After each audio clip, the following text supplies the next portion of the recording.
You so much for your patience. It's very much appreciated. My presentation is part of a book that I'm writing on project management for games. It's called Be Immortal with Your Indie Game by Practicing Good Project Management. Are we good? Can everybody hear me? Awesome. Okay. So the first thing I would like to let you know is who is this old fart and what's he know about games? I'll also talk about the problem, the solution, give you some words of wisdom, and talk about policies and procedures, more words of wisdom, just basically introduce you to project management. So I need to update that second slide. So who the hell am I? Well, I started my first business as a political science student at Michigan State, of all things. By the time I came down to Florida and got my MBA, I'd been an entrepreneur and consultant for 6 years in multiple businesses. Since then, I've assisted more than 250 organizations, from startups, mom and pop shops, all the way up to Fortune 100, mostly tech startups in the areas of project management, product development, business planning, and team leadership. I have multiple patents, go figure, in consumer electronics, motion simulation, and VR.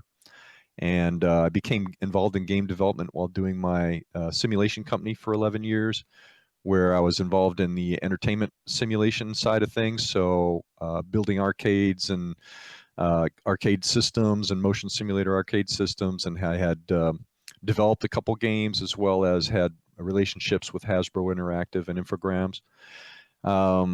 I taught technology at the University of Central Florida's Rosen College of Hospitality Management for 6 years. And then I developed and taught a course on project management for aspiring game producers at Full Sail University's Game Design Master's Degree program. Taught that for 6 years, the former students of which are literally helping manage billions of dollars in game IP. I started Burnout Game Ventures in 2014 just to basically help the students, the 70% of students that I had been working with, teaching to basically, start their own businesses. So, and oh, you want me to load up let me load up the PowerPoint or the PDF? I loaded the PDF.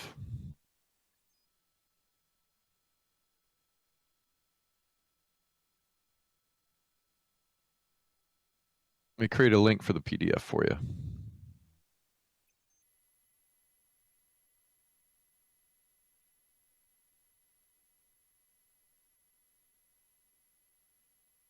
To get link permissions.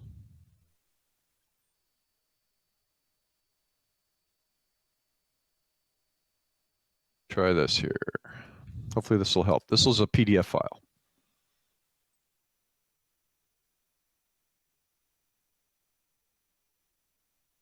Okay, apologies for any technical difficulties. New to this as well. So in any case, Burnout Game Ventures I started in 2014. It's by the number of people involved, it's currently one of the largest game incubators in the world, with over 330 people in our talent pool. We have 93 people that are currently actively involved in developing games and asset packs and VR technology and so forth. And I've helped start 12 game studios, and we have nearly 40 releases scheduled over the next year to 2 years. So as an educator of 12 years with 2 of the top university programs and involved in the nascence of many bleeding edge technologies, you could say tech runs through my veins. But in any case, enough about me. I'm here to tell you, I'm here to learn you about project management. Does anybody have any questions right up front?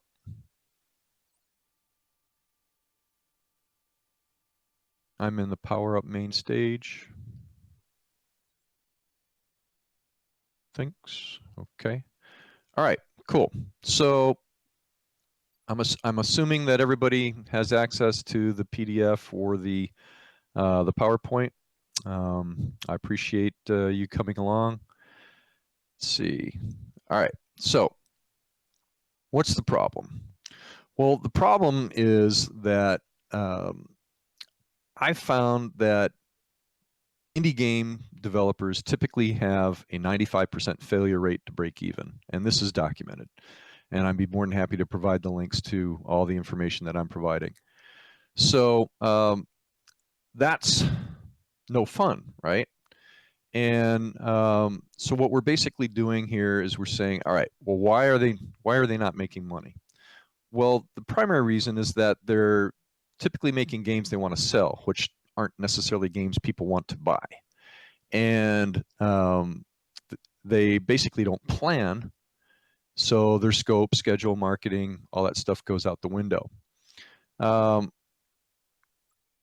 the problem though is in addition to that is that indie game teams and developers are actually a majority of the participants in the video game industry, which is over $100 billion. And when you have an industry that's growing that fast and is growing at 8 to 12% a year, and the majority of your participants are not participating. So, where's all that growth going to come from? So in any case, what I look at is, okay, what's the solution? Well, the solution in my mind, and I've proven this in other industries as well, is through good project management. By planning and, by controlling your scope, not we all know what scope creep is. You guys sit there, oh, it's not perfect yet. It's not perfect yet. Well, no.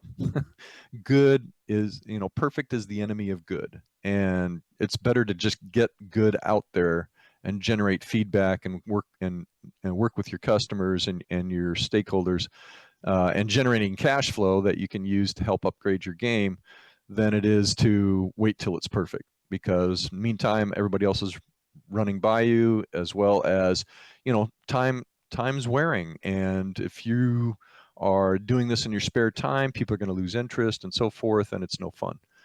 So you lose people, and then the project dies.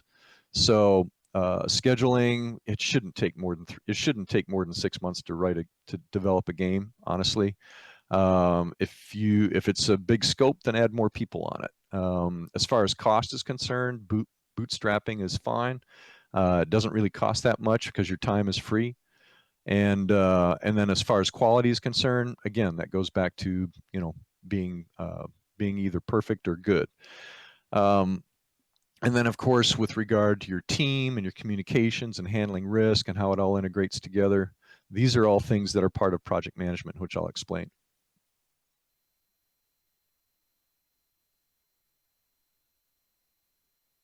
Okay. Anybody have any questions at the moment?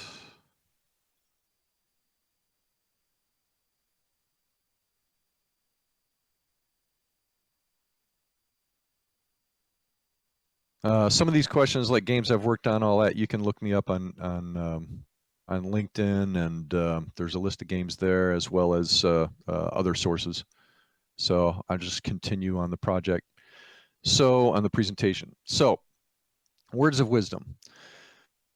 The first word of wisdom that I can tell you is that management is processes, and with regard to processes, that's basically how you get things done. You follow processes and you move along. The problem, though, is that when you don't document your processes in a plan, then basically you're failing to plan. And the saying goes, fail to plan, basically plan to fail. So again, the projects I've worked on and so forth, all that's on LinkedIn. So look me up on LinkedIn, Rupert Meghnot, Meghnot. Now, as far as planning and not planning and so forth, the military has a saying. They say proper planning prevents piss poor performance, and that's basically true. You had like Diablo 3, for example, took 12 years to develop, and it's like it should not have taken 12. I'm sure you probably agree that it shouldn't have taken that long. The next slide has a picture of a guy by the name of Dwight D. Eisenhower. Now, Dwight D. Eisenhower, for those of you who don't know, is the primary person who you should thank for all of us not having to speak German, because, and I mean that with all due deference to our German game developers, when he entered Europe in the middle of World War II, Germany had basically overrun the entire continent and past Moscow to the east, was bombing the hell out of the UK, and all of northern Africa was uh, under German rule as well. So in any case, he said plans are worthless, but planning is everything. So it's like, well, wait a minute. Planning is 80% of project management. Okay. And why are plans worthless? I mean, how's that going to help us? Well, on the next slide, planning is worthless mainly because change is inevitable and resistance is futile. I mean, that's just all there is to it. Okay, so we know it's going to change, right? So what we're trying to do here is we're saying we need to be able to control that change. So plans are worthless, but planning is everything, because planning allows us to have direction. And if we don't know where we're going, I mean, how the hell are you going to get there? And as far as focus is concerned, by being focused on what you're doing, I'm sure you'll agree you'll be more efficient and productive with your efforts. And it also ensures consistency in everything. When you plan a document is something that's actually paper, or it's something that you can share with the other stakeholders and people that are working on your team. And so you're literally on the same page about things. People aren't coming up and creating crap and doing stuff that and not communicating with each other and so forth. So it breeds consistency. A plan also minimizes impulses or arbitrary behavior. Once everybody knows how things are to be done, they can follow it, which means it reduces errors and judgment, both on the worker side and developer side, and on the managerial side, producer side. And it just makes things a hell of a lot easier for the team to produce by practicing self-discipline. And a plan also allows the team to optimize its resources. And when you optimize those resources, which are usually pretty scarce. I mean, time could be very scarce. You probably have a full-time job working somewhere else that takes at least 40 hours of your week. You've got family, you've got other things, other considerations, and so forth. So you want to make sure that your time being spent is the most efficient. You'll also be more productive with those resources, which will help you maximize your cash flow. And honestly, just winging it, which is what the vast majority of game developers do, basically just throw 50% of all your resources, your time, your money, everything else out the window. Okay, and I've seen it time and time again. It doesn't matter whether you're making a game or a simulator or a rocket or a cartoon. It doesn't matter. If you're winging it and you're not planning it, you're literally wasting 50% of your resources. And then another thing is that a plan actually increases your creativity. Okay, and a lot of people like, well, how the hell does that do that? Well, I'll talk more about that in a little bit, but basically, a plan allows all these things to happen. Now, on the next slide, one of our words, the very important words of wisdom, and is everything is flexible. Okay, and the thing is like in the Marine Corps, they say adapt or die. That's why the Marine Corps is the most badass people in the world. And if you already understand that change is inevitable, then shouldn't you change your plan as change occurs? Okay, or shouldn't you control that change? Okay, now if you don't control change or you don't bend to it, then that's on you. That's because your ego can't handle it, and it doesn't allow you to consider opportunities for change and for making the project better. Um, and when I say everything is flexible, I mean everything. Maybe a procedure isn't working out. Okay, well then change it. If a requirement is problematic, like somebody wants to put a stream in the middle of your environment, and you're like, well, wait a minute, why do we have to put that stream there? Change it. If you don't want to put the stream, don't. If you want to put it there, then do it. And maybe one of your objectives is proving unrealistic. I'm sure it sounded great when you started it, but hey, if it's not working out, it's not working out. So change it. You know, the bottom line on the next slide is basically if you don't control change, it will control you. And when you don't have control, you know what that feels like. And it's not a good feeling. So, so basically, just develop a plan. It won't hurt. And don't start working on your project until the plan's done. And then change the plan as change occurs. Okay. Trust me, I've done this on zillions of times with lots of different projects, from games to building simulators to DARPA projects to Lockheed Martin stuff. I mean, just whatever. So don't let change control you. So now let's talk about the project. Does anybody have any questions on the stuff that I've talked about so far? I'm seeing what kind of software development are recommended in game developments. As far as development methodologies, project management methodologies, what we utilize is a mixture of waterfall and agile, where we do all as 80 to 95% of the planning up front before we start the project, and then we use agile to complete the project. And that allows us to rock and roll fairly quickly. Our goal is to create games in 6 months or less, and once we start spitting them out, they'll be averaging actually less than that. So, so moving forward, let's see here. So, what is a project? Well, a project is really simple. It's a temporary endeavor undertaken to create a unique product, service, or result. So, in other words, it has a temporary endeavor. It has a beginning and an end. Okay. If it's 3 years, then it started one day and it ended 3 years later. It's temporary. If it's an ongoing thing, then it's no longer a project. It's now a program. And you're creating something, and what you're creating is something that's unique. And I had a construction business for a while too, and where you're sitting there and saying you're building two exact entryways for two exact same homes right next to each other, same floor plan, same blueprint, same everything.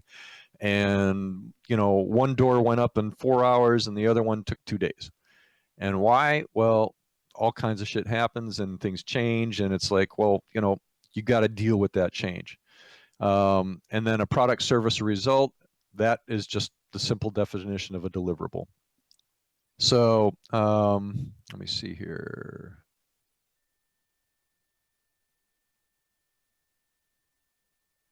I've heard of Hack and Plan, but I don't know anything about it, so I wouldn't be able to answer that question for you, Apollo.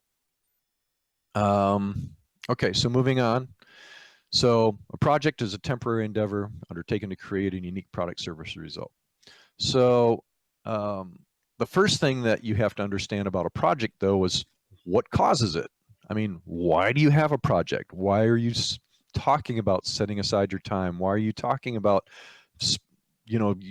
taking all your money that you've saved over the last few years and putting it into buying computers and software and Maya, LT, and everything else you need to create a project? Because you're looking at the strategic considerations. And the strategic considerations are basically helping you determine why you are moving forward with this. Things like market demand, for example. Market demand's easy, right?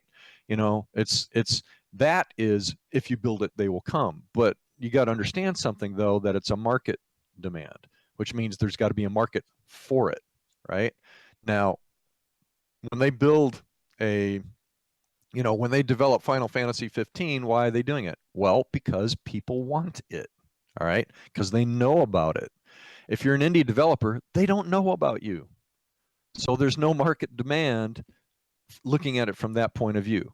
Now, there is market demand from the distributors like Sony PlayStation, Microsoft Xbox, and Valve Steam, because they need games that sell. So there is market demand for indie games because they typically provide more originality and more creativity and so forth. But typically they suck. But hey, it only takes 9% of them don't, and they do well. So market demand's easy. The next one is organizational need. Organizational need is, let's say, you're working for a game company, and everybody sees Pokemon Go is going crazy, and you're like, okay, well, there's an organizational need for our company to make more money, which means let's make an augmented reality game, and so that would be an organizational need. A customer request, well, that's an easy one. When I was building simulators or doing other stuff, I mean, customers would come to me and say, hey, could you make this simulator? Can you make a boat simulator? Can you make a gunnery simulator? Can you make a TIE fighter simulator and things like that? So, integrate it with our game and so on and so forth. So, I mean, these are all things that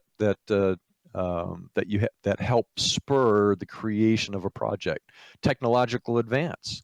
If you are working in a company, let's say, for example, I remember when Cry first came out, and it was like, if you're working on the Doom engine and Cry comes out, dude, you need to get your ass into Cry and start working on it, or upgrade Doom or whatever, and to make sure that it can compete. Because if you can't compete, then you're just going to get left behind.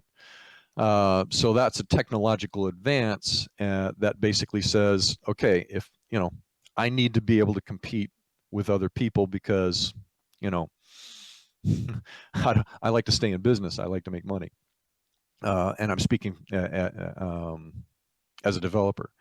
So legal requirement too. Legal requirements are basically, if let's say, for example, you're in trouble, okay, or let's say, for example, you didn't do something that you should have done. Somebody sued you, and then you get in front of a judge, and the judge says, and the judge is getting ready to pass sentence, and you say, whoa, whoa, whoa, I got an idea. And the judge says, what? You say, well, I tell you what, we can make a game that will help this person, the plaintiff, and to do their thing to solve this whole problem. All right. And the judge slams his hammer on the gavel and says, done, do it. you just had a legal requirement to create a game. Now, that's just for simplicity's sake and all that, but it can happen. Social need is another thing. Environment and climate change are really big things these days, as are education. Education is a huge social need, and games is something that is very powerful in education, and should be a lot more powerful, because if you look at the other 28 countries in the world that have better educational systems than we do, they're all using games. So, that's a social need. And then environmental concern, which I pretty much already talked about. But these are reasons that cause projects to exist in the first place. Okay. The next thing is, what is project management? Okay. Project management is basically, all right, well, it's applying your knowledge, your skills, your tools and techniques in project activities to meet project requirements. So take what you know and take your expertise and how you know how to do it, and then use all the tools and any techniques and processes you know how to use in the activities of developing your game to meet the project requirements, which is, this is my game and this is what it's going to do, and this is and we're going to make it fun. So so that's the definition of project management. Now, the project management is all about processes. Like I mentioned earlier, management is processes. So what they do in project management is they say, okay, let's take, we take all the processes in project management, and we divide them up into 5 different groups. And One thing you've got to understand, though, is that you're already project managers. You might not call yourself such, or might not even know them yourself as such, but you know, uh, if a project is a temporary endeavor undertaken to create a unique product, service, or result, then put your clothes on in the morning, that was a project. You took a shower last night, that was a project. Made your bed this morning, that was a project. Okay, because it had all the aspects of a project. Okay. Um, so what we do is we take these five, we call them process groups. And the first one is initiating. Initiating is basically, let's start the project. Okay. Well, basically you agree to start the project. You haven't started it yet. You're just agreeing to start it. Then you got to plan it. Okay. So you plan it and go through those processes, and we'll talk about those. And then you execute. So you basically do what you planned. And then while you're doing what you planned, you have to monitor and control it to make sure that you're sticking to the plan as best you can. And then you have to close the project. You finish your finishing move. Okay. And so basically, um, so we've got these five process groups. So when you put your clothes on in the morning, you started it. You said, okay, well, I can't run around naked, so I got to initiate putting my clothes on. Then you go into your closet and you look at your clothes and you say, oh, let's see, I've got stripes and I've got plaids and whatnot, and oh, this doesn't smell too good. I don't want to wear that or whatever. So you plan what you're going to wear, and then you start putting it on, and then monitoring, controlling is like, oh, this doesn't look good with that, or so on and so forth. And then closing is when you look in the mirror and you go, hey, okay, so everything's copacetic. So so as far as these process groups, they actually work together quite well. So you initiate on slide 16, you initiate, and then that basically leads to the plan. And then the plan then leads to the execution. Now, there's a relationship between execution and monitoring, controlling, and planning, because as you're executing, you're monitoring, controlling to making sure you're doing it right. And then if you make changes, then you have to change the plan. Because if you don't change, if you make a change and you don't change the plan to reflect that change, what's going to happen when somebody else has a problem or runs into that again, and you've already spent the resources to come up with the change and to fix it, and now the other person is going to be spending those resources again because you didn't update the plan. Otherwise, if you had updated the plan, they can go into it and they can say, oh, you did that, cool, you just saved me a couple days time. Okay. And then when you determine how to close the project, finishing that process group, basically what you're saying is you're not closing because you're done doing stuff. You're not done doing stuff until monitor and control says you're done doing stuff. Okay. So these are the process groups, and that's how they work together. Now, as far as another thing that we look at in project management is we have what we call knowledge areas. And these knowledge areas are actually those areas that you're managing in project management. So you've got these process groups, the initiate, plan, execute, monitor, control, and close, but you're doing those things, those processes with all these knowledge areas. And these knowledge areas, of which there's 10, are scope. Now, scope is the work and how it's done. Okay, so so basically, you need to control that. Schedule, obviously, schedule is not only the day you start something and the day you end it, but it's every little task that you have, you're starting and ending, and you have durations, and you have resources that are involved in developing your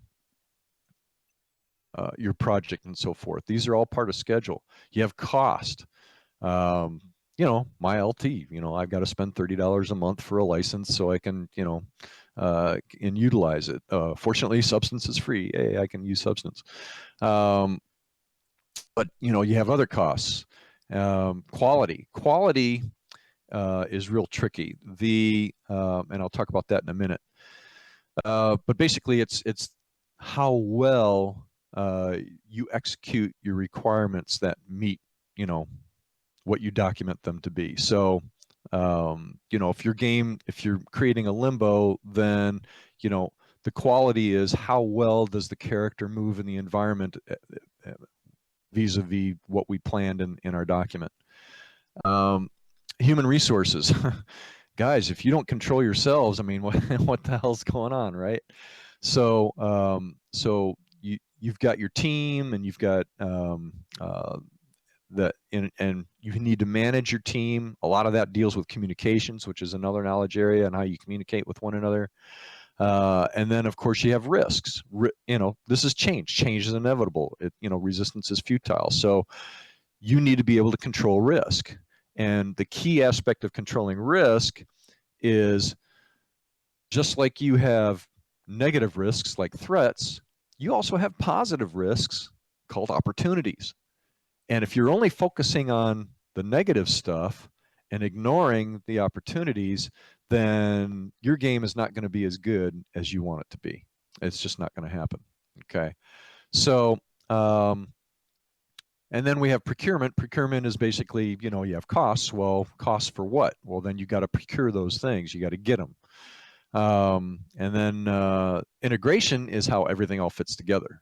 Because if you know, a project I like to think of as like an organic puzzle. As things change, the puzzle pieces change, and, you know, sometimes gaps appear, sometimes things get squeezed out, and, you know, you have to adjust that puzzle to make sure that in the end, when the game's done, it all looks the way you wanted it to, and everybody's happy with it. And then, of course, the last knowledge area, last but not least, is stakeholders, which we'll talk about in a minute. But stakeholders are basically everybody involved, impacted, influential, et cetera, in the game, which would be, I'm sure, will be a little bit surprising. So, anybody have any questions about knowledge areas? I'm clicking on the messages here, and I'm saying, okay. Can I expand the definition of closing process? What kind of activities are in closing process? Well, in a closing process, let's say, for example, you have a contract with another game company and you're developing assets for them, or you're creating an environment or whatever. So you have a contract now. So in order to close the project, you have to make absolutely certain that you've fulfilled every last aspect of that contract with your customer, and you get paid, right? It's nice to get paid. And you know, that's another thing that's involved in closing a project. How to man? I hope that answers your question. How to manage people that usually are not into game development, but we need them, like artists, programmers for college students. The Well, again, that's what a plan is for. If you have a plan, then everybody can literally be on the same page, and it becomes a hell of a lot easier to manage them, because you can just say, hey, look at page 15, and, you know, this answers your question. So read the plan, and you know, make sure you go by that. And as far as not in game development, you know, guys, game development is not the city on the hill. It's not a unicorn. It's not something special. It's just a project, just like everything else. Okay, you go through the same processes making a game as you do putting your pants on. Trust me. And so the things I'm explaining now are the things that you use to manage your knowledge areas with all the processes in place. Okay, in order to get things done. Let's see, we have, I hope that answers that. I'm having trouble grasping the big picture. Can you elaborate some examples how this would apply to lowly dev might like me? Dude, you're not lowly. We need devs. Devs are very important. We love you guys, and you know, I've got, I'm assuming you mean dev as in programmer. Yeah, I've got about 40 devs working for us right now, and you're all valuable, just like everybody else. So grasping the big picture. Well, with the project, like I said, it's like an organic puzzle. You have when you finish the puzzle, which is the plan, and imagine a puzzle sitting in front of you on your desk, okay, and all the pieces fit together. Okay, that's the big picture. Now, you as a project manager, and which I'll talk about in a little bit, need to know not only what the big picture looks like, but all the changes that happen to that puzzle and that picture while you're going through the process of creating it. And you're also trying to you need to understand all the little pieces, not only what each piece looks like, but how it's shaped and how it fits and interacts with the other pieces around it. So you're you are basically, they say, what is a master of a jack of all trades and a master of none. Well, a project manager is a master of a lot of things. Okay, and we'll talk more about that in a little bit. As for quality, how do you measure quality in a game? I have actually presentations for every single one of these knowledge areas, okay, where I can spend hours just talking about scope or communications or risk or quality. But basically, quality, the bottom line with that is you create metrics to like, what are your frame rates, how many polygons, what's, you're not going to create a 2 gig game for a mobile app, things like that. So these are things of quality that we can talk about at a later date. How deep should the planning go? My rule of thumb with planning is that it should not take up more than 20% of the time schedule for the project. If you tell yourself, I want to have a game in 5 months, then you spend 1 month planning it and only planning it. And then once that's done, then you kick ass for the next 4 months. Okay. So, that's my rule of thumb for as far as how deep the planning should go. If you're still not finished planning at the end of the 20% time, either make it a longer project or tough shit. Just get it done. Just finish up the plan and say, okay, this is where we're going to go, and let's finish this, and let's get it out to market and market it. Which will be going in the process of making a plan properly, sharing the entire team. That's all communications, that's processes. Again, I'm just trying to introduce you guys to some of these concepts for the first time. I played a few mobile games that had 2 gigs. Yeah, we had a customer that gave us a game to work on, and it was originally 2 gigs, and we're like, oh hell no. So in any case, let me move on. So those are the knowledge areas: the scope, schedule, cost, quality, human resources, communications, risk, procurement, integration, and stakeholders. And these are all things you have to manage as a project manager, okay, developing your game. Now, the key, though, is the bottom line on this slide 18 is you have to balance what we call the 4 primary constraints. The 4 primary constraints are scope, schedule, cost, and quality. Okay. Now, the interesting thing about these is you can change scope, which is the work and how it's done, and not necessarily affect schedule, the time it takes to do things, the cost, how much it costs to do things, or the quality of your game. You can change schedule and not necessarily affect scope, cost, or quality. You can even change the cost involved, like the resources, and not necessarily affect scope, schedule, or quality. But I'll tell you this right now: if you change quality, don't be surprised if your scope, schedule, and cost all go out the window. So you've got to be careful when you're handling these 4: scope, schedule, cost, and quality, to make sure that quality, which is the degree to which you are meeting your requirements that you planned and for your game, like art style, design, gameplay, physics, all these other things, make sure that you are sticking to your plan. Okay. And that's how you control quality and help keep it in line with the other aspects. So let's see. My words of wisdom are the advices that I'm providing for the beginning team leader. And they're all in the presentation. Let's see. The next thing I'd like to talk about is the project life cycle, which is on slide 19. And basically what we're looking at is we're looking at the degree of involvement and the time of a project. Okay, so this is divided up into 4 what shall I say, 4 sections, okay, going across project time. So the first section is starting the project, that's initiating, okay. The second is organizing and preparing, that's planning.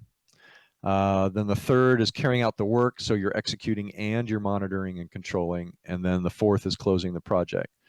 So as you see, you look at the cost and staffing level, which is, you know, the amount of money that you're spending and the people that are involved in the project.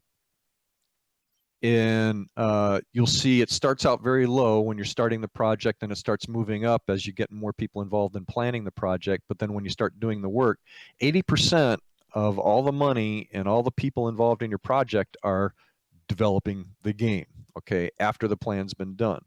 And then once you close the project, you know, everybody gets let go, or they move on to other projects, or hopefully move on to other projects and so forth.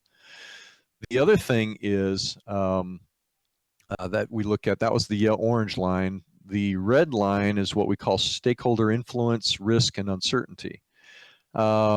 Stakeholder influence is very high at the beginning of the project, because if you look at the green line, cost of changes, the cost of making changes to your project at the very beginning is real easy, right? It's like, oh, let's create a real-time strategy game. Okay, well, you haven't even started planning it yet. You're just figuring out what you want to do. Then you decide, after talking to all your team members, you say, oh, let's do a first-person shooter instead. So, hey, who cares? You're just starting the game. You haven't even started planning it yet. So why not? It's real easy. The cost of that change was minimal.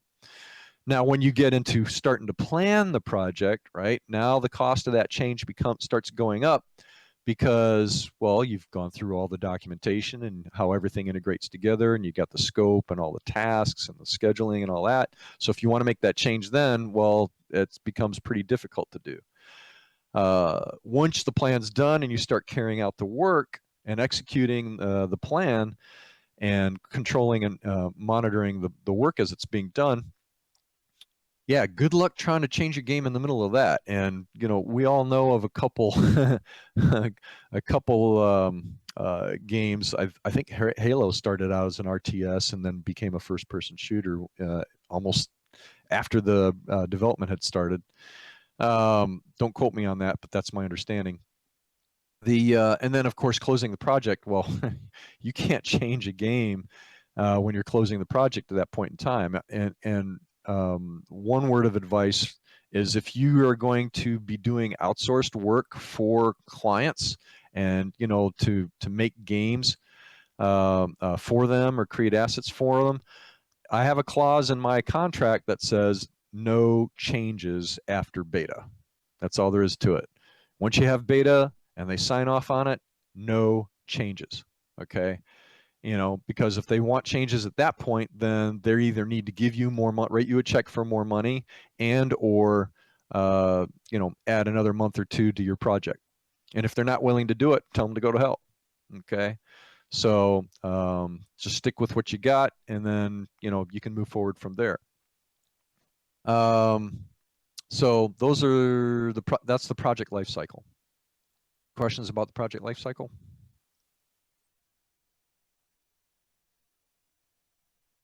Okay. I'm assuming everybody can still hear me.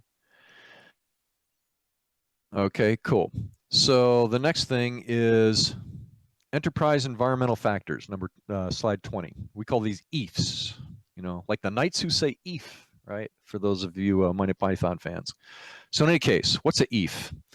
An enterprise environmental factor is simply anything, and I mean anything, that influences your project, okay? Regulations. You don't think regulations influences your project? Just remember that the next time you file your taxes, okay? And, you know, and you have to submit 1099 forms and W-2s or whatever, you know, yeah. When those things change, yeah, you need to change. The marketplace. Right now, VR is coming on very strong. I was involved in VR 25 years ago when we were developing stuff for Disney and all these other things. Disney Quest is, you know, and some programs that I worked on, and then Universal Studios and so forth. You know, when the VR is coming on strong. So maybe you might want to change your project to take advantage of that, but it will influence your project. Maybe you might not sell as many non-VR games as you would VR games. So that's something that affects you. Political climate, the stuff that's going on now in the U.S. political arena is, trust me, it's changing the way things are being done. One of the reasons why Pokemon Go is so successful these days is because it's giving people a release from all this bullshit that's going on in our political system. And so people are getting out and they're meeting friends and exploring places and doing things, and they're getting to forget for a little while at least what's going on. Economic conditions. Economic conditions can have a profound effect on your team and your game. Let's say, for example, recently there was a studio in town here. I won't say the name at the moment, but they basically closed up shop, and I was like, what the hell? So there's 30 people, 35 people with great experience that are without a job. Well, to me, that's an opportunity. To me, that means I can go there and I can hire. When the market and economic conditions are going down, people are out of work, which means you have a bigger pool of people to add to your team for less cost. Okay, somebody was making 85 a year last year will gladly take 60 a year this year because they got to feed their kids, and that's just the way things are. And then, of course, when the economy starts picking up again, then you increase their rates and their pay until they're making what they should have been making if nothing else happened. And then available information. As information becomes available, we didn't have the internet 20 something years ago, guys. Man, we were busting our asses going to libraries and opening books. Books, those are things with the paper written on them, the ink on paper and stuff. So, those are things that you have available now that you might take for granted. But trust me, the internet is an amazing source of available information. But that information can change, what you're doing. It can influence what you're doing. Um, Anybody have any questions about EIFs? Okay. The next thing is organizational process assets. We call them OPAs. Now, OPAs are EIFs because they're something that can affect your project just like anything else that I just mentioned. However, what differentiates OPAs from the rest of the EIFs, I hope this is English, everybody understanding my English, is OPAs are internal. They're within the team. They're what's going on in the team, in your company, and so forth. They're internal processes and assets from within. Things like your organizational structure.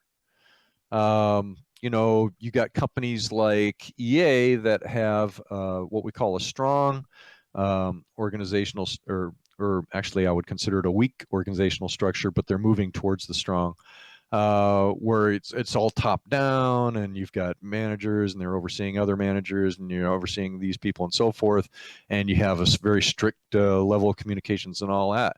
And then you got people like Valve that has a very strong, what we call a strong project management organizational structure, because everything's project based. And these things will have a profound effect on how you work as a team and all that. Then you've got organizational culture and style. How do you do things?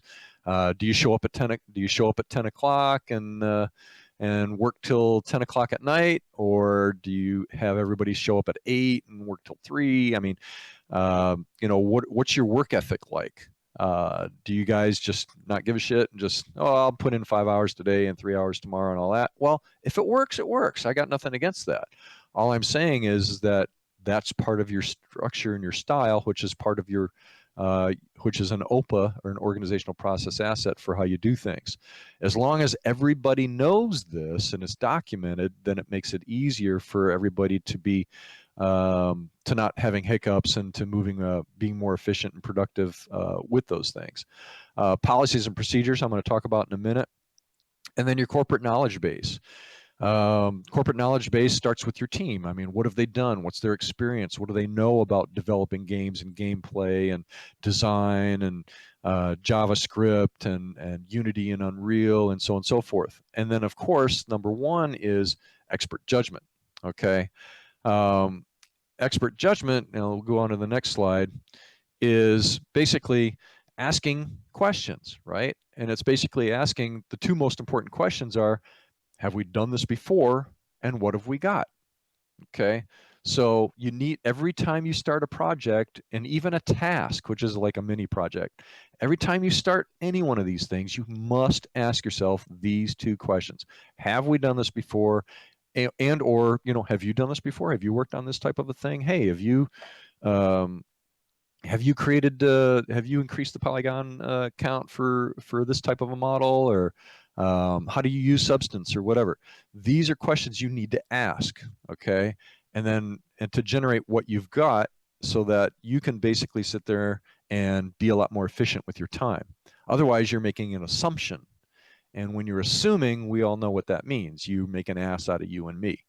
So you don't want to do that. Do not assume. Always ask questions. Let's see. So ask those two important questions. Now, going back to policies and procedures, P&P are basically documented ways in which you control everything, okay? So you're controlling your process groups, right? How you start things, how you plan things, how you execute, how you monitor, control, how you close. You also have policies and procedures for all your knowledge areas. So you have scope policies and procedures and schedule policy and procedures and quality policies, all these things, right? These are your standards, your guidelines. These set the responsibilities. Who has authority to do what? Authority is real simple. It's control over resources. So, so what I ask with regard to policies and procedures is real simple. If you don't know the road you're on, then how fast do you think you're driving? Okay. So, for example, and I know it's tough without animations, but on slide 24, I was at the leadership forum, the IGDA leadership forum in 2009, and I'm sitting at a table with some pretty famous and powerful producers, and we're talking about, and I mentioned, and we were introducing each other, and I said, yeah, well, I'm teaching project management, and literally half the table groaned. And they're like, oh, project management. I'm like, what are you talking about? What's wrong with project management? And they're like, we hate project management. And I'm like, why? I mean, that's the number one thing to ensure the success of your game is project management. And they're like, well, we hate, you know, it's so it. And one of the quotes they said is it stifles initiative and creativity and imagination. And I'm like, what? I'm like, wait a minute, what? You're telling me project management stifles creativity and imagination and productivity? And I'm like, let me explain something. So I grabbed, they had these paper placemats, right? And so I grabbed one of them and I grabbed the pencil from one of the other guys and I said, let me show you something. So I said, let's say, for example, you have point A and point B, okay? It's okay, let me back up a little second. Let's say it's your first day on the job, all right? And it doesn't matter what job it is. So your first day on the job, and the boss walks up to you and says, I got a project for you. You're like, great, what can I do? And you say, he gives you a package, a little box or whatever, and he says, I need you to take this package from point A to point B. So point A is where you're at, point B is where you need to take the package. So you're like, cool, and no problem. So as you're walking towards the door to leave, you look out the window and you see that it's raining and it's 32 degrees outside. Okay, and you're like, oh shit, it's like the roads are going to be all slippery and, you know, it's going to be kind of treacherous. And then you realize where point A is. Point A is, I'm on the top of Pikes Peak in Colorado. I have to drive 14,000 feet down to deliver my package in point B. And oh, by the way, my car is a 1972 station wagon with bald tires, one headlight's out, and um, the wipers don't work. Okay, so it's like, well, holy crap. You don't want to wind up like some of the other unfortunate people that participate in the Pikes Peak hill climb, because it's like you're going to run off the road. So considering the fact that you're in a POS car, you've got 137 turns to get down to the bottom, and the roads are really slippery. So how fast are you driving? Okay. Well, first of all, let me ask you, where on the road are you driving? You don't even know where the edge of the road is. Okay. So if you don't even know where the edge of the road is, chances are you're going to be in the middle of that road. You want to be as far away from the edges of the road as possible, which is the middle of the road. And you're not going 90 miles an hour because you're just going to be a pancake. So you're going as quickly as you could dare go, which is 5, 10, 15 miles an hour down this mountain. So then I say, well, wait a minute. And some of y'all are just preoccupied with temperature. Doesn't make any sense to me, but go ahead. So in any case, you're not using much imagination or creativity, right? And you're not being very efficient going down the middle of this, 14,000 foot road, in the middle of the road going 5 miles an hour. Okay. So I say, okay, let's look at the next slide. The next slide says, all right, same scenario. You're the first person on the job, or it's your new job, and you're like, okay, the boss comes to you and says, I have a job for you to do. And you're like, cool. And he says, go to the secretary or the receptionist or, my shipping clerk or whoever, and she'll have a package for you. So you go down there and you go to the desk and you see her and you see the package on the desk and you pick up the package and you're ready to leave. She says, whoa, whoa, whoa, whoa, whoa. Like, what? And you say, well, guys, seriously, you're all hung up on the water thing. So so she says, here we go. Here she gives you a pamphlet. And you're like, what's this? And this is our delivery policies and procedures. And you're like, oh, really? So you have to read that before you leave. Okay. So the first thing you notice is there's a map. And in there's a map of all 137 turns, right? All the way down. So now you know where the edge of the road is all the way down. And then you read it and you're like, okay. And you're ready to go. She says, you can see that it shows you what's going on that road. There's a scenic overlook over here. There's a diner over here. There's a gas station over here, and so forth. And you're like, cool. So I know that about the road. And then you're ready to go. And she says, wait.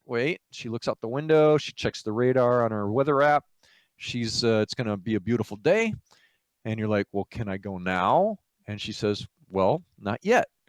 And she makes a phone call. Hello, Sheriff. Would you be so kind as to close the road? We have we have a delivery that we need to make. So she's closing the road. That's part of your policies and procedures. You're closing the road. It's a beautiful day. And as you're ready to go, she holds up some car keys, right? And says, what's that? And she says, well, this is our delivery vehicle. The delivery vehicle is a WRX STI. And it's like, cool. So you're like, all right. So the policies and procedures state you have to know them. It's a map of your route. You can only make deliveries in good weather. We close the road, so it's all yours, and you use our delivery vehicle to make the deliveries.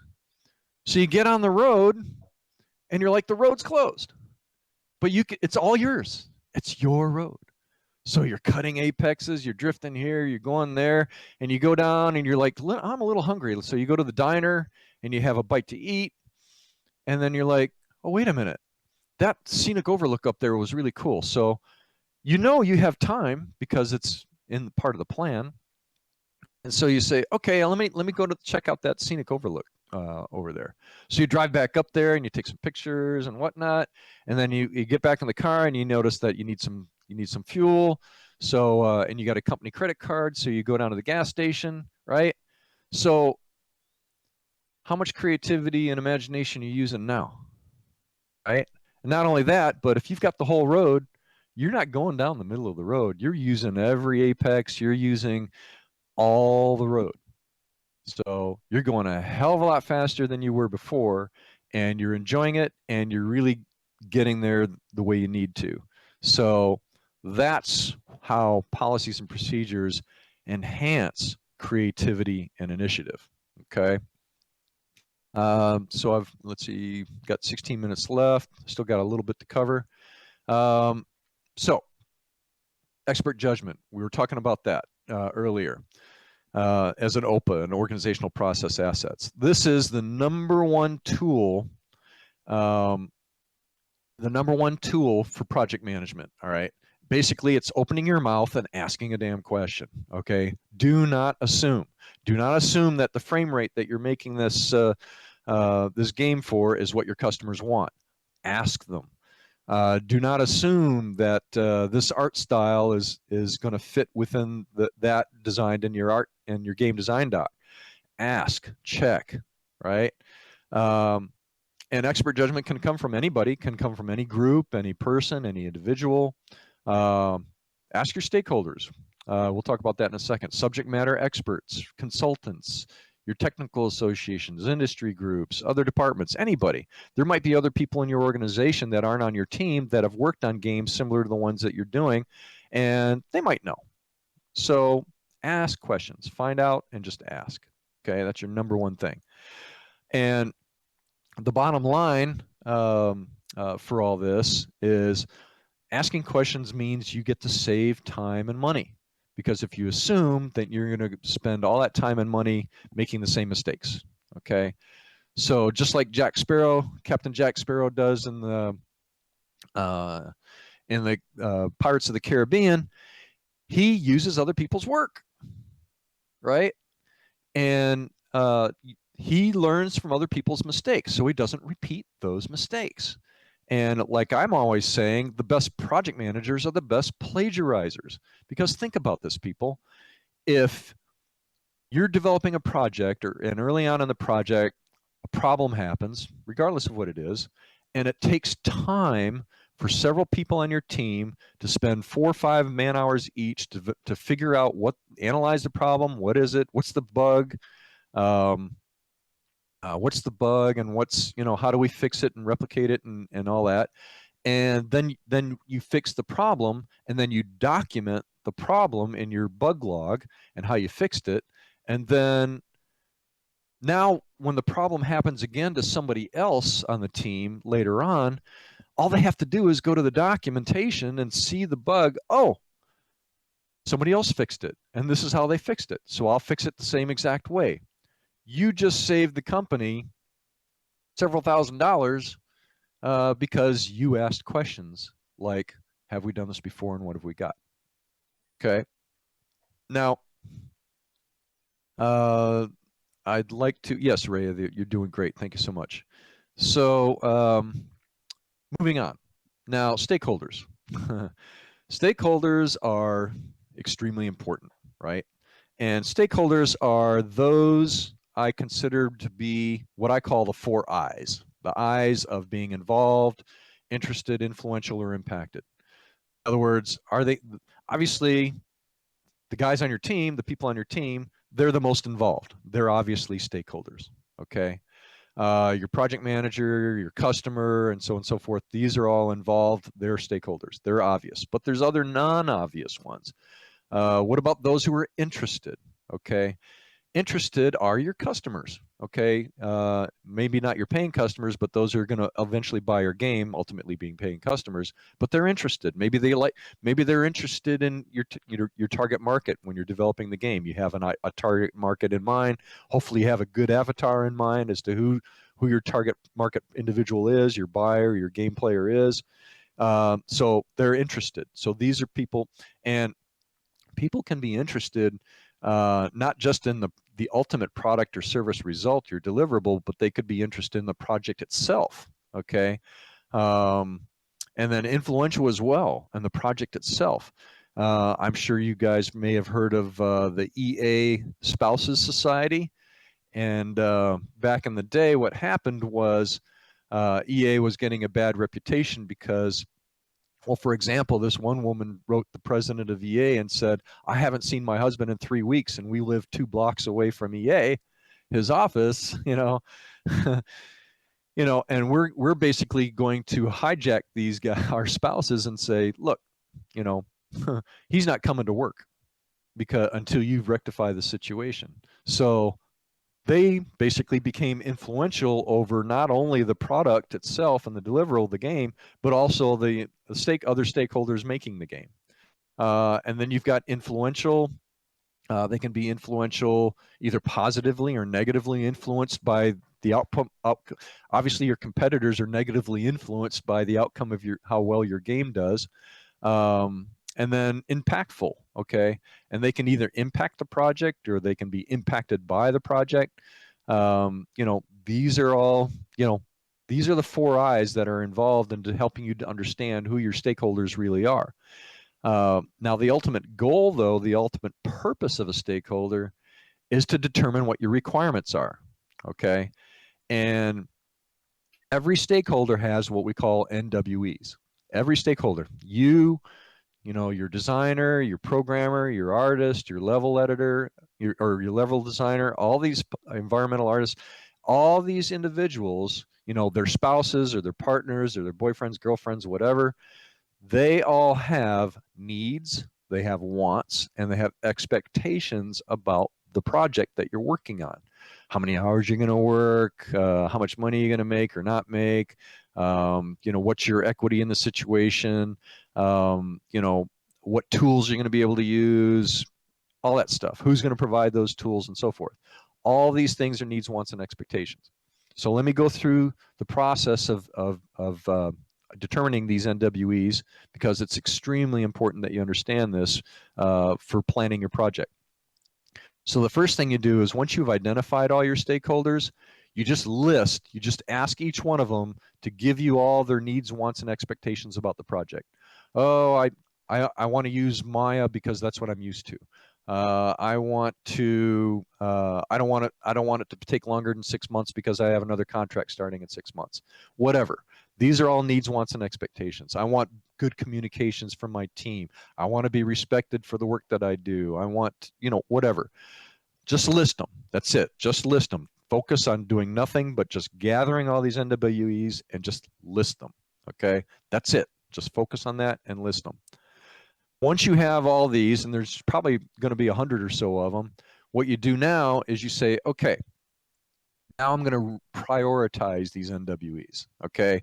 Obviously, the needs, wants, and expectations of a paying customer are going to be towards the top of in the priority level of your NWEs. So you move them up towards that.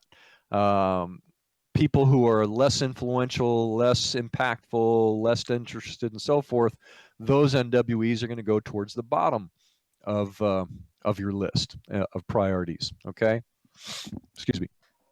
So now, once you've prioritized all your needs, wants, and expectations based on the impact, influence, involvement, and so forth of your stakeholders, then on the next slide, number 31, you say, okay, we're gonna look at the number one, no more than number 3. Okay, do not have more than 3 objectives for your game project. Okay, because if you do, you've got 2 game projects. Okay, so pick the top 1, 2, or 3, and those are your objectives. These absolutely must be accomplished. Okay, so those are your objectives.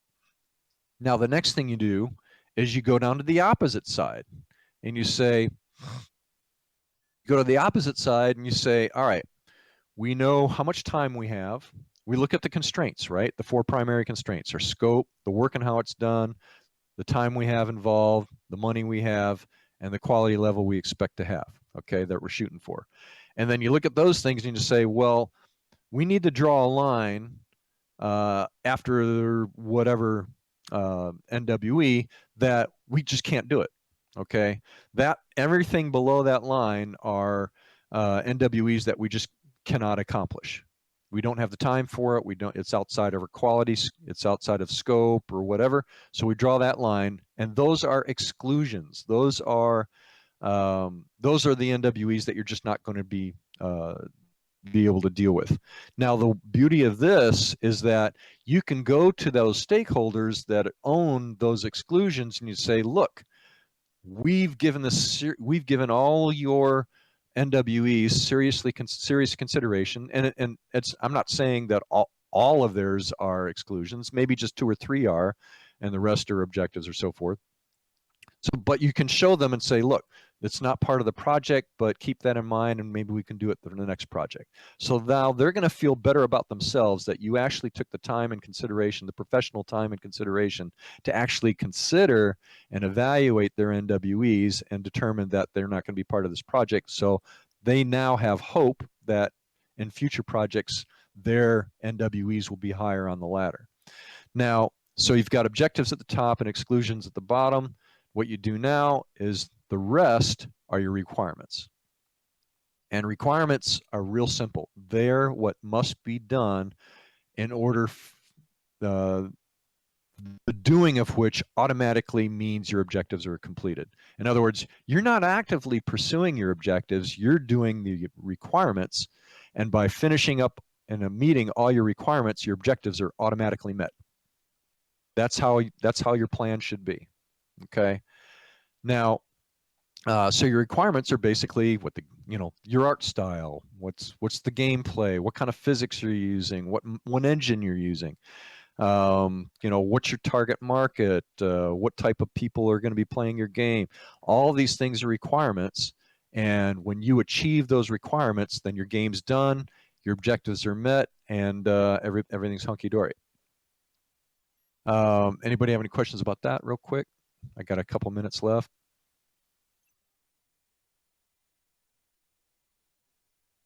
I'll just continue. So now the process flow of all this. Okay, thank you. You're welcome. Process flow is real simple. Thank you. So the process flow is you start out identifying your stakeholders, then gather all their needs, wants, and expectations, then you prioritize them, then you prioritize them into your objectives, requirements, and exclusions, and then you develop your policies and procedures as to how you're going to meet those requirements. Okay, so if a requirement is we need 45 feet per second frame rate, we've got the game can't be larger than 1.2 gigs, etc. Well, now your requirements, or your policies and procedures are, well, no model can be larger than this many polygons and this size of memory. This is the engine we're going to use in order to meet this, et cetera, et cetera. So these policies and procedures are what help you understand and meet your requirements, which ultimately leads you to meeting your objectives. Moving on to project manager. This person, the project manager, is the most important person on your project. Okay, more important than your customer. Why? Because the project manager manages and handles all the knowledge areas of the project, including the customer. Okay, so the customer gives the project manager money. The project manager is the person who spends it. Okay, and the project manager is the person who makes sure that it's done and spent in the manner that needs to be utilized to meet your best utilized to meet your objectives. So the purpose of the project manager, first and foremost, is to achieve the objectives of the project. So the project manager plans and supervises and monitors everything and changes things and handles risks and does all the reporting and all the documentation and does the presentations with the monthly presentations with the customer, all that stuff, and then closes up the project, makes sure everybody's paid, makes sure all the things are done.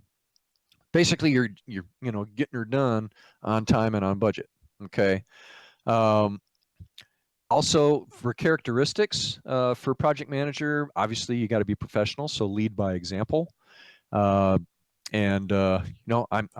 as guilty as everybody else is, and do as I say, not as I do. But nobody's perfect. But as a project manager, you really do have to do your best to show people how things are done. Number two is listen, listen, listen, listen. Just shut your trap and open your ears and let people ask questions and answer them. Okay. Or you ask questions and then you answer them. Okay. Leaders listen, they ask questions, they don't tell, they don't talk. Okay. So listen. Uh, Third thing, creativity is not limited. Artists do not own creativity. Okay. Every programmer I know is very creative, and they're creative in creating the code that needs to be done. Okay. Every designer is creative. Even every project manager is creative, because what you're doing is you're managing and you're creating your processes and everything else. Creativity is like a muscle. The more you, a muscle in your arm, the more you exercise that muscle, the better, you're going to be, your free throws are going to be going in better. Your forehand shots will be better. You'll be shifting gears a lot better. It's all related. So got to be creative. And don't forget, the project manager is not the lord of the team. The project manager is part of the team. It's no more important on the team side of things than anybody else. So, I'm a firm believer in 360-degree feedback sessions and so forth. So, where you just sit down and just say, hey, what's up? And number one, the biggest one, though, is the ego. Seriously, people, I've had interns tell me that they need to be paid in order to do stuff, and I'm like, well, let me see your resume. And I look at the resume, and they were a cashier at Jimmy John's, and then they were, or at Winn-Dixie, and then they were a delivery at Jimmy John's. And I'm like, okay, well, if I was if I was hiring you as a cashier, then I'd know how much money to pay you. But since you don't have designing a web page or a website or creating these assets or developing this code on your resume, don't be asking me for money for it. Okay. I'm here to give you expertise. I'm here to help you get that job that you want to get, because now you do have the expertise. So take that ego and put it in your pocket. Forget about it. Everybody on your team, okay, you can eat experience, because experience brings money. Okay. Two things in a professional career is just two things: experience and money. Get the experience, the money comes with it. Okay. So lose that ego or lose the project. And that's basically it for this. Sorry I had to rush through it so fast, but that's basically it.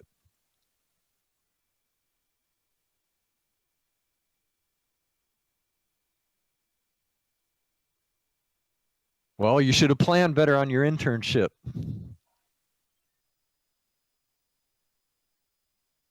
That's how the cookie crumbles. Well, you can eat cookies, actually. You're welcome, Jesse. It was my pleasure. Obviously, when I do this again on, I think, Thursday, I'll spend more time and be a little more organized in answering questions and so forth. What kind of risks are common in game project developments? Well, number one is scope. You either have the customer sitting there saying, "Oh, let's make this, let's change this, or let's do something else," and you're like, "No." In the contract, it says we don't make any changes after beta. Um, but that's typically it. Oh, you're welcome, everybody. You're welcome. It's my pleasure. Um, I'm going to be trying to make this into a webcast and all these other things and so forth, and make it available for people to be able to see and to learn from. Plus, like I said, I'm doing um, a different presentation for each knowledge area. So talk about integration, talk about stakeholders, talk about human resources and all that stuff. Any social media? I'm thank you. I love cookies. Actually, I had a cookie session when I was at Full Sail, where I would, on before the third class, I would have the students that had graduated from my class meet with the students that were taking just fresh to my class, and they exchange information, and they provided them with all their documentation and all their homework and everything else. as expert judgment so that they, and then they were made themselves available, and they mentored the students in my class. And so yeah, cookie sessions. Cookies are good. I'm partial to raisin chocolate chip oatmeal. So handling deadlines. It's a constraint. A constraint is something that doesn't move. It's an immovable object. So now everything is flexible. So if you and all your stakeholders can agree to extend the schedule for something, which means typically more money, then you can do that. But otherwise, you got to cut. You got to cut. You got to cut assets. You've got to cut programming. You've got to cut features. You've got to cut whatever, and that's how you meet deadlines. Okay, again, perfection is the enemy of good. Good makes money. Perfection, not necessarily so. And I'm assuming y'all want to do this to make money too, right? If you want to have a career, it's kind of hard to feed your kids with no money.